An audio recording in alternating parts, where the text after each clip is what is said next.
The Toronto Maple Leafs hire Lane Lambert as an associate coach, and his impact is going to be a lot bigger than a lot of people think.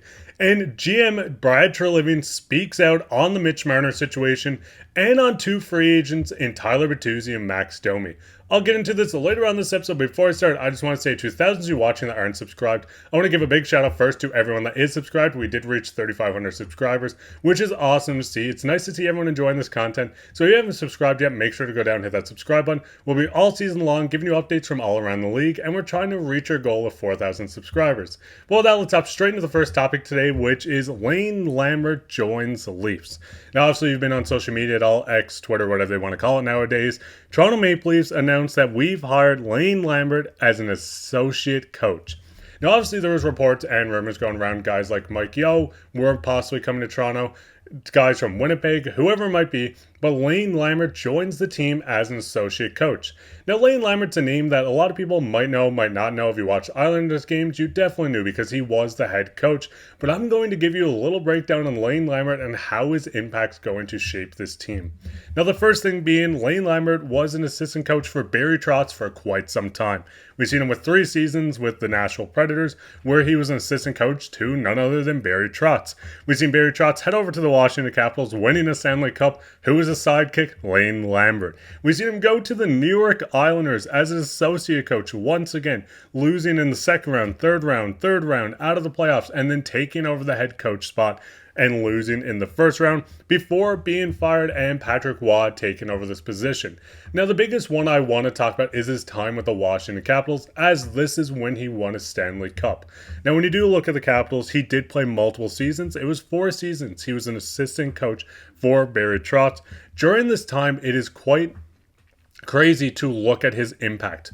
Lane Lambert was given the task of taking control of this forward group. This is a group that Backstrom, Tom Wilson, Oshie, Ovi, everyone you can think of, he was giving the reins to say, hey, these are your guys, work on the forwards. So during this 4-season stretch, the Capitals scoring went berserk.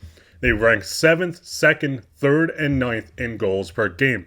Now, obviously, with the Toronto Maple Leafs, and they have star-studded forwards, 9th and 7th and 2nd and 3rd in goals per game is going to be a big upgrade. This is sometimes where we see this Leafs team kind of dry up on offense. They can't get things going. The power play stops working, and this is where Lane is going to make an impact. Now, if you continue on with this, obviously, during the Cup-winning year with the Washington Capitals, the team averaged 3.58 goals per game in the playoffs. This led the entire NHL in scoring during that playoff run, and having almost 3.5 to 4 goals per game is going to be quite big for this Leafs team. This is a team that struggles sometimes when they get into the playoffs. We see Austin Matthews, Mitch Marner, which I will get into later, and John Tavares kind of dry up on offense, not getting the pucks in the net. The big thing with Lane Lambert, he likes to roll 4 lines. He doesn't want to stack a top line. He doesn't want to stack your second line. He doesn't want to stack your third line, which I understand, because why would you do that? But this guy wants 4 lines of competitive hockey rolled out at all times. Ovi actually played his lowest ice time during the span, so getting Lane Lambert in is going to impact this Leafs forward group quite a lot. Now, we get some quotes on former players from the Washington Capitals that were working under Lane. The first one coming from Jay Beagle on the Capitals penalty kill. In the past, with different coaches, when one guy's pressuring or pushing or pressing hard, not everyone goes, so they can relieve that pressure. With him, he likes us going, and you feel that pressure moment. Everyone goes, and it's a 4-man unit with him. It's cool because it's a unity thing where everyone's on the same page and we all go at the same time. Now, obviously, with the penalty kill under Lane Lambert, they ranked 14th, 2nd, 7th, and 15th on the Washington Capitals, which is bigger and a lot better than what the Leafs have been doing. If the team can just be average on the penalty kill or 2nd and 3rd like they did with the Washington Capitals, this is going to impact this team a lot on where the Leafs really got kind of hounded in the playoffs by the Boston Bruins when they were down a man and the Bruins were on a man advantage. We also get another quote from a former Islanders player, Casey Cizikas, and he spoke on Lambert's strategy. Lambert has reached to us when we see an opportunity to go. He gives us a bit of a longer leash when it comes to that. It's all about reading where the guys are. Even if you stop the play down in their end, it's 5 seconds they have to regroup. It's something we've worked on and something we're getting better at. Once again, it's just a lot of former players in Zizekas and a guy like Jay Beagle just really talking about how Lambert's impact has shaped their teams. We've seen some deep runs from the New York Islanders making the third round 2 years in a row. We've seen them make the second round before that. This is already miles ahead on what the Toronto Maple Leafs have done in the past 6, 7, 8 since 2004. This is more than we've seen this team do. We also seen him win the Stanley Cup with the Washington Capitals, help lead the Nashville Predators to playoff runs, lead the team as the head coach for the New York Islanders to the first round as well in his first head coaching gig in the NHL. We see multiple times he gets promoted fast. Assistant coach with the Sound Tigers, assistant coach with the Admirals, straight to head coach, assistant coach, associate coach, to head coach once again. Lane Lambert's impact is going to be quite some, just a big impact on this team, and I hope you guys are excited for it. I know I rambled about Lane a lot longer than I expected, but I hope you guys are just happy that we'll finally have 4 full lines of contributing players. What are your guys' thoughts on the Lambert signing? Do you think they're going to go out and look for another guy? Who do you think it would be? Let me know down in the comments, but let's get into the second topic today, which is Brad Treliving speaks out. Now, obviously, we have reports coming out over the past few days. We've seen on Monday during Elliot Freeman's 32 Thoughts, he said, "One of the things a few people have told me is not to be surprised if this plays out over the next season with Mitch Marner in Toronto." Now, you might be wondering why I'm bringing all this up, but it does make sense when I get into it. Obviously, there was more reports by LeBron just speaking on how Marner's camp, led by agent Darren Ferris, isn't pulling together a list of potential trades. They want to keep him there. They don't want a strong desire to do an extension right now. You can pause this, you can read through it. But obviously, it seems like all indications are that Mitch Marner will be staying in Toronto for at least this season or halfway through the season. Now, obviously, we get a breakdown by Brad Treliving, who did an interview with LeBron at a general manager's meeting. We're not going to do a play-by-play on that. We've got to look at every possible way for a team to be better. Mitch controls a lot of this whole thing. If there's a way to make our team better, we're going to do it, but certainly not going to make a trade just so we can pound our chests and say, hey, look, we're different. Now, this is obviously a big quote coming out because I want to break down a couple parts of this. Obviously, the first thing of him saying Mitch controls a lot of this whole thing. This makes me feel like they've had discussions before, that they've had prior just talks on where they're going with things. Obviously, with Mitch's camp and led by Darren Ferris, that they don't want to pull together a trade. They have a full no movement clause, and they're honoring the remaining years of his contract.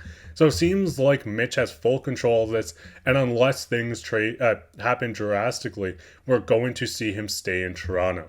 Now, obviously, we also see the part where they're saying they're not going to make a trade just to say they're different.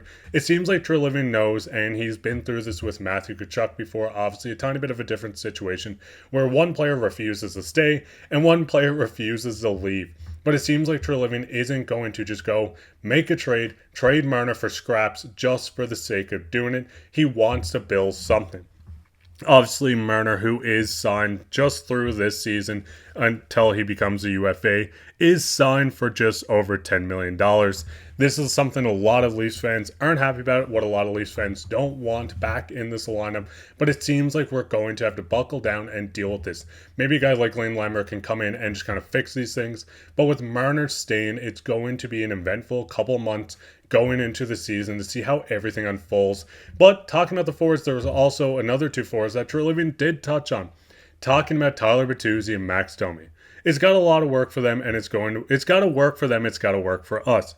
Treliving told LeBron, "We've got certainly some issues we have to address with the roster. There's a pie, and there's only so much to go around."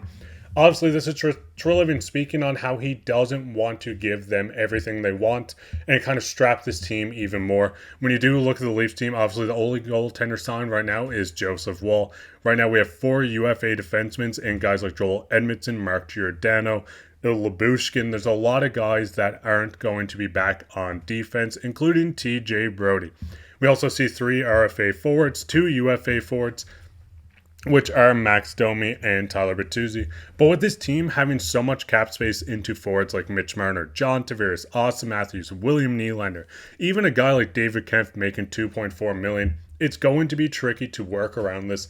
And it's nice to see that Brad Treliving is not going to just give them $5 million each just for the sake of doing it. The Leafs have roughly $19 million in salary cap to sign a top right-handed defenseman, a goaltender if you want a starting goaltender, a platoon goaltending tandem, or a backup goaltender, and you also still need to sign depth for this team.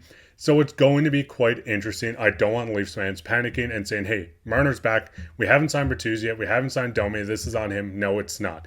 Marner wants to play with the Leafs. I think he can have an impactful season, but he's going to have to come out of the gates running because this team can turn on him very quickly.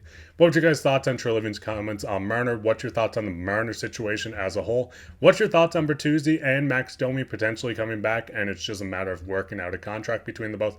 Let me know down in the comments. But speaking on comments, let's get into everyone's favorite topic, which is comment of the day. And the comment of the day comes from Gome, and he says the cap hit caused by the performance bonuses can also be deferred to the following season, which is ideal for the Leafs team that will be tight with the cap until JT is off the books. Now, obviously, this was from the video where I talked about John Klingberg and Matt Murray possibly coming back. Seen a lot of people mad at this, but when you're looking at this team, a team that's going to be strapped for cap a tiny bit with guys like Marner, Tavares, Matthews, Nylander. I don't really need to name them again, but you guys know who I'm talking about. Bringing in guys like Matt Murray and John Klingberg on the cheap, $800K, $750K, whatever the league minimum could be for these guys, with a bonus overage would be awesome. This is a guy in John Klingberg that could come in and run this power play if things turn around.